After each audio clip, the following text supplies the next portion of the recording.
Hey y'all, what's up? Welcome to a bonus episode of the Storyline Podcast. I'm your host, Felicia. I'm just coming on here today to just talk and give y'all some extra content, sharing what's on my mind. So let's go. First, I'm going to start off with talking about entrances, my top 5 favorite entrances of all time.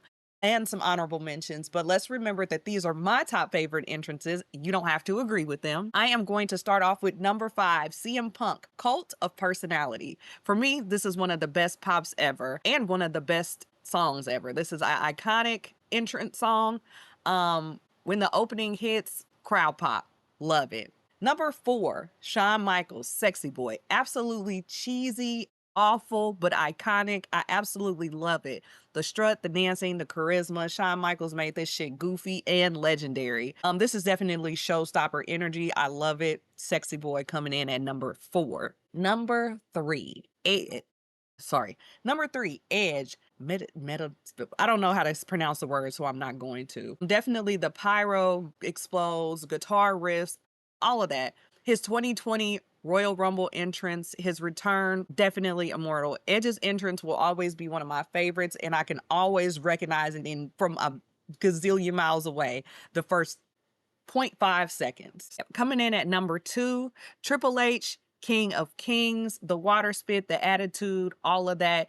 It never ceased to amaze me. Every single time I see it, love it. Triple H, King of Kings. Coming in at number 1, Randy Orton, Voices. I don't think this needs to even be explained. This is one of the best entrance songs ever. Love it. When it comes down to my honorable mentions, this is going to be a quick fire. Finn Balor, Catch Your Breath, The Demon Entrance, full theater.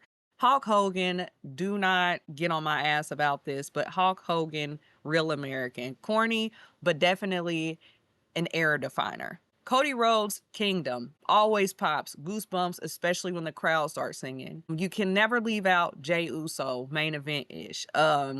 It just is something that gets the crowd going, and I stand up and yeet every single time.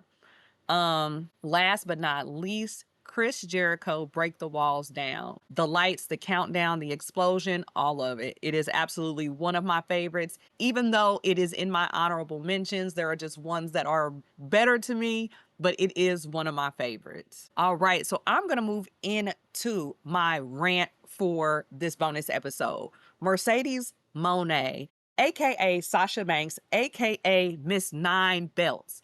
All right, so let's talk about Mercedes Moné, aka Sasha Banks. And honestly, I have to get this off my chest. Mercedes has been everywhere, stacking belts like Pokemon cards. She's the AEW TBS champion. She just has a gazillion championships. I don't even want to name them off because I don't feel like it. She's got it going on across the maps. It's impressive, obviously, which I loved. I'm impressed. She's definitely breaking barriers, but for me personally, I do not love it. For me, I feel like wrestling is about legacy, about stories.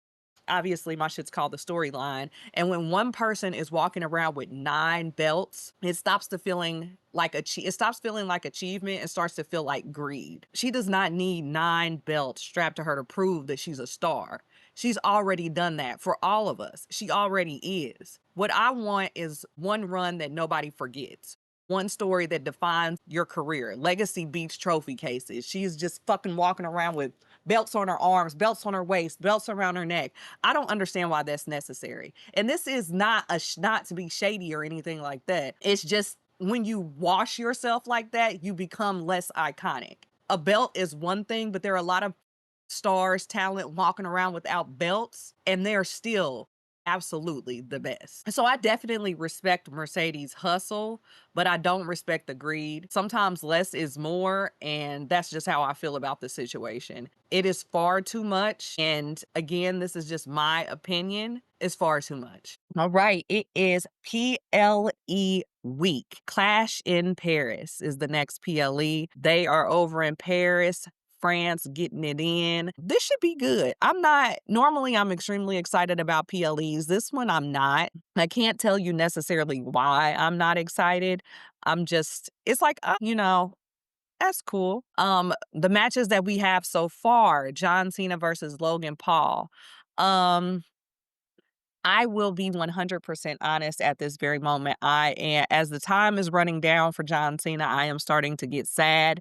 It is aging me a little bit because I'm like, damn, John Cena's about to retire. I remember that the last time I was able to go to a live Raw in Indianapolis, John Cena was still wrestling him full time, I believe, or full time, part time, but he was there. He was in great shape, and I remember the match. That was wonderful. And the thing is, him retiring is starting to get to me.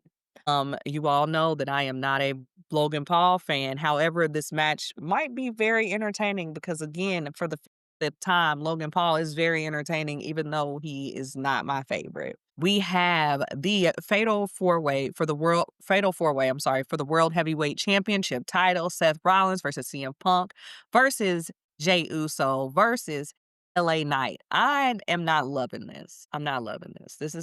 I'm not loving this. Yeah, I'm not loving this.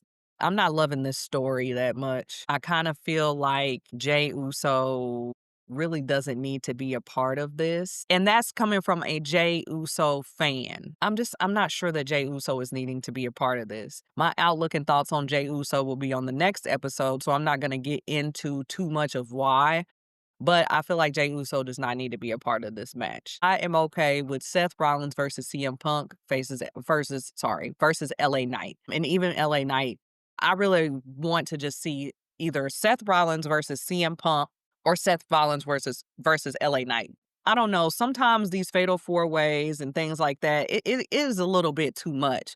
Sometimes I want to see just two people fucking wrestle it out. And with the backstory on CM Punk and Seth Rollins, I feel like it would be a much more intense match if two other people weren't involved. Anywho, Roman Reigns versus Bronson Reed. My computer just said it wasn't connecting. I hope there's no fucking pause. Anyway, Roman Reigns versus Bronson Reed. This is rare for Roman, and I didn't even know Roman was going to be in Paris. Like, I'm really blown away that he's even going to be at this PLE. But the Bronson Reed collecting shoes is giving corny. I'm just not, it's cool. I'll take this match. I'm not even going to complain about it like that. I don't know. This is where the stories start to get a little weird because Bronson Reed versus Roman Reigns to me is not something that we need. Something that we do need is like a Bronson Reed versus a Tala Tonga or some shit like that. Or Bronson Reed versus Solo Sikoa. We don't really need that either. Those other two, I believe, would be good. Bronson Reed versus Tala Tonga, I would watch it. I would look at it. I don't think Tala Tonga needs to be standing in the background, but that's another story for another day. Sheamus versus Rusev.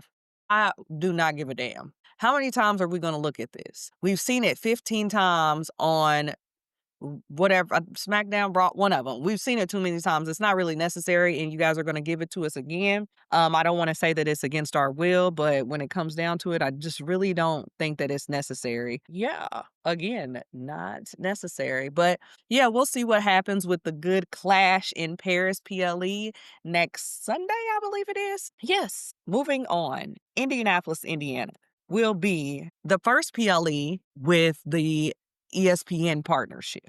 What is it called again? WrestlePalooza, September 20th. Another big city event. Obviously, now you guys can tell that Indianapolis is my city, and I have to brag on my city real quick. People love to clown Indy because one cornfield, which I will be very honest with you, maybe one time I've never even come in contact with a cornfield. I've seen it like driving by maybe, but I really couldn't point it out to you. Crime, that's every fucking where. East side, west side, it is everywhere. But again, I'm not gonna get into that, but y'all know what the hell I'm talking about. But Indianapolis is an event city. We got the Indy 500, we got a lot of sporting events. We had this year the Royal Rumble, the WWNBA All-Star Game. Don't forget about the Pacers. All of that. We've had all of that shit this year. Countless amounts of festivals. We got the Indiana State Fair, Gen Con, Indy Pride, Jazz Fest. Just a lot of shit going on all the time.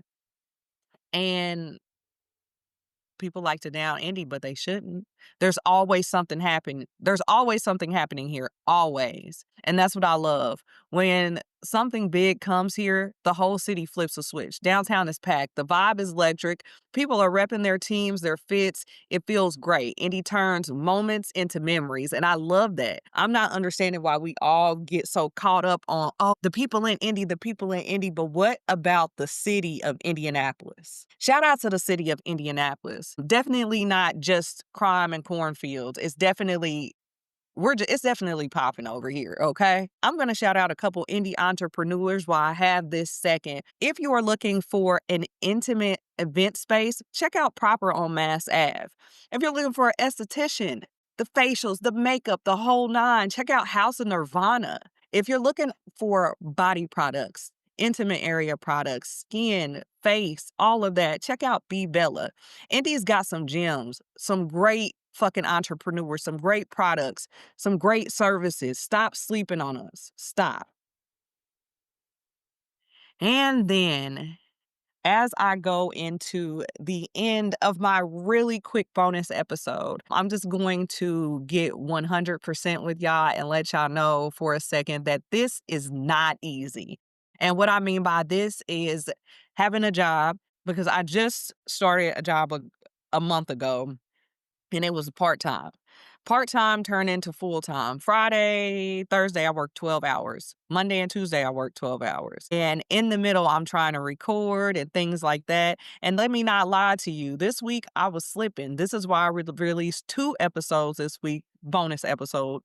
One episode that you heard before this, and then the bonus episode, because I waited until I slept 30 million hours, and then I decided to edit and release the episodes randomly on a late Saturday night, Sunday morning. I'm definitely a human before a podcaster. This is my 10 and a half episode, and I am very excited to be in the double digits. But some days it's definitely tiring mentally, emotionally, physically, working, having 2 children, just having all these things going on and still trying to keep in touch with my passion and continue my hobby. People see the episode drop and think that I'm not planning and I'm just talking. No, I plan, I research, I watch wrestling a lot. And sometimes it can get overwhelming. It's definitely a grind.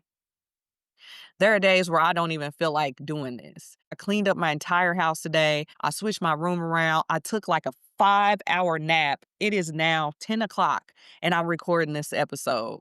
And it's because I got a small boost of energy and I'm like, let me do this. I haven't done this. I see my followers going up on Instagram. I see my subscribers going up. I'm still getting comments and I haven't released anything. I said, so let me do this because it needs to be done. Sorry, I'm coughing or whatever that is. But the thing is, every day I get a message, whether it's Instagram, whether it's Facebook, asking about the podcast and the story behind it and things like that. And I appreciate that. I appreciate that people are into why I decided to do this and people are waiting for the next episode and people are happy to subscribe and happy to talk to me about it. It's definitely fuel and I'm definitely not going to quit. I get a lot of DMs. I love your podcast so much. This is so cool to hear from a woman's perspective. And this is so cool. How can I be a guest? And I appreciate every supporter that I have.